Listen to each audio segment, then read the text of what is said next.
This is a song I wrote recently. I haven't been around much on the music scene the last few years because I've been doing a law degree. Yeah, it keeps you off the streets.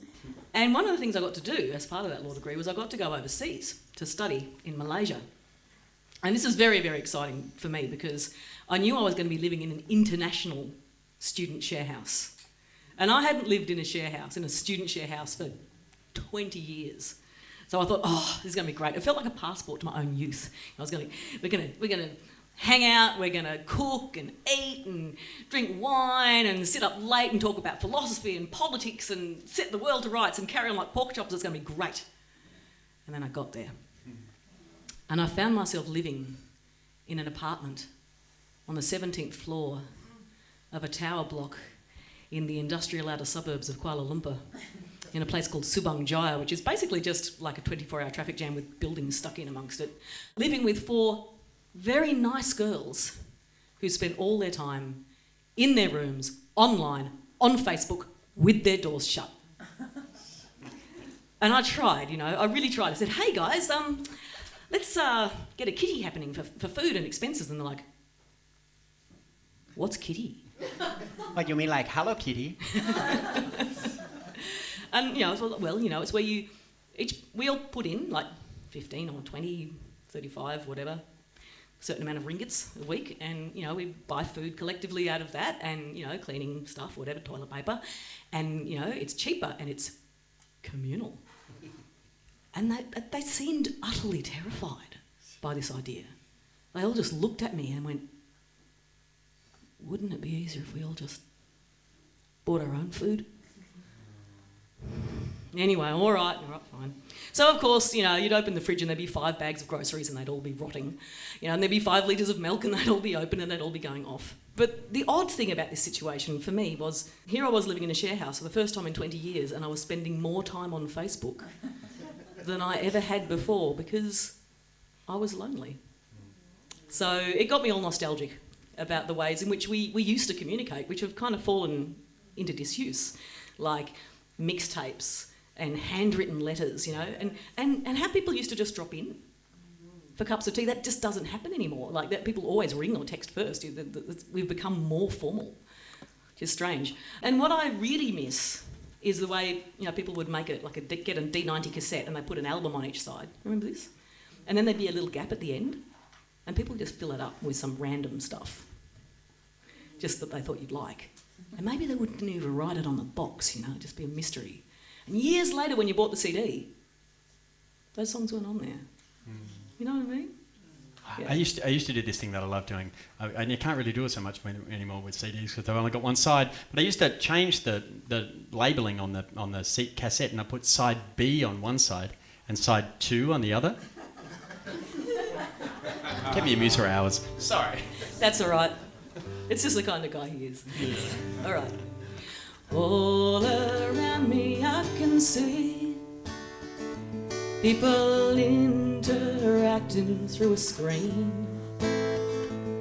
Now, I won't say it doesn't have its uses, but I recall a world where virtually everything was real. I remember life before Facebook.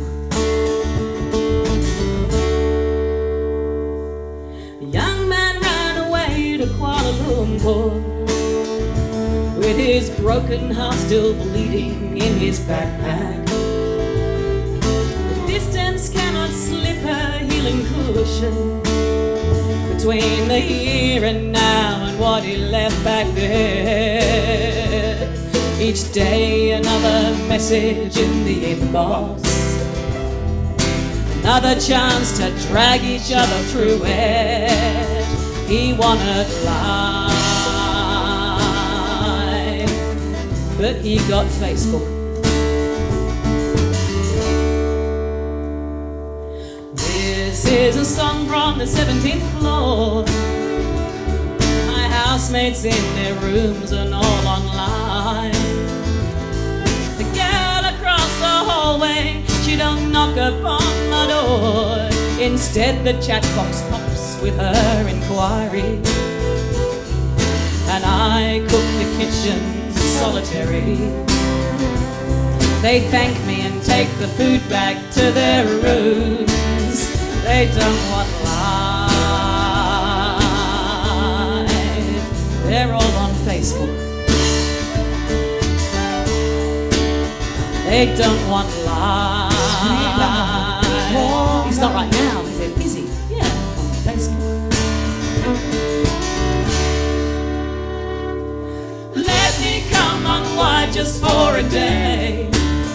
Let me remember other ways to get connected. The odd songs a friend would put at the end of a D90 tape. The pleasure and the kettle on for unexpected guests. The joy of longhand letters in the mail. The heart skip when you recognize the writing. Share house message books upon the table. The way we sought each other out just as often as we were able. I remember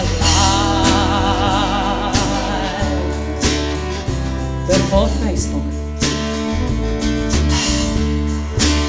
I remember life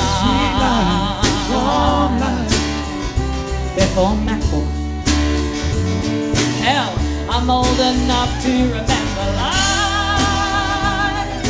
way, way, way back before Outlook. Before Nokia, before BlackBerry, before Explorer, Google, YouTube, or even Pac-Man. Andrew, take us back.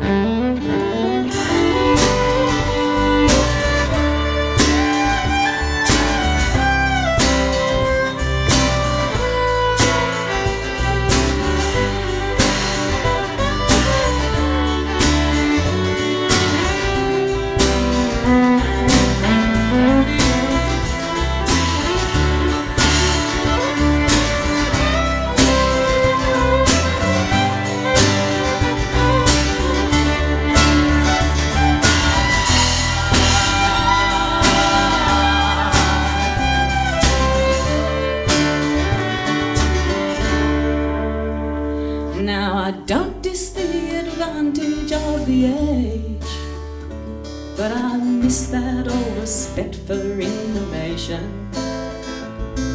The power of the print upon the page. The way we ferreted the facts and wrote them down.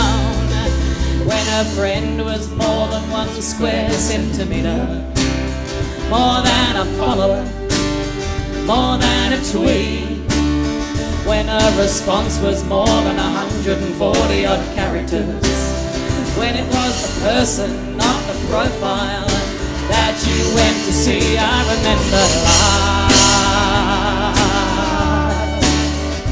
before Facebook. I remember life before MacBook. I remember it coming at me live, all the time, real time, real time. I remember live.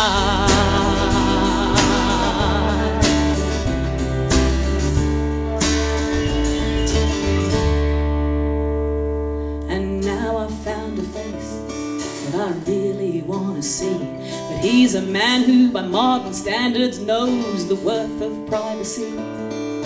And all those modern methods to check his availability are not available to me. 'Cause he lives his life not on Facebook. He's living his life somewhere out there, but not on Facebook. And I know because I've tried. And I'm telling you, he's not on Facebook. And I think I like him all the more for not being on Facebook. Thank you. Penelope Swales. So thank Penelope Swales, Mal Webb, Pannuzzo, Andrew Clermont. That's and right. MX Studio for getting us all.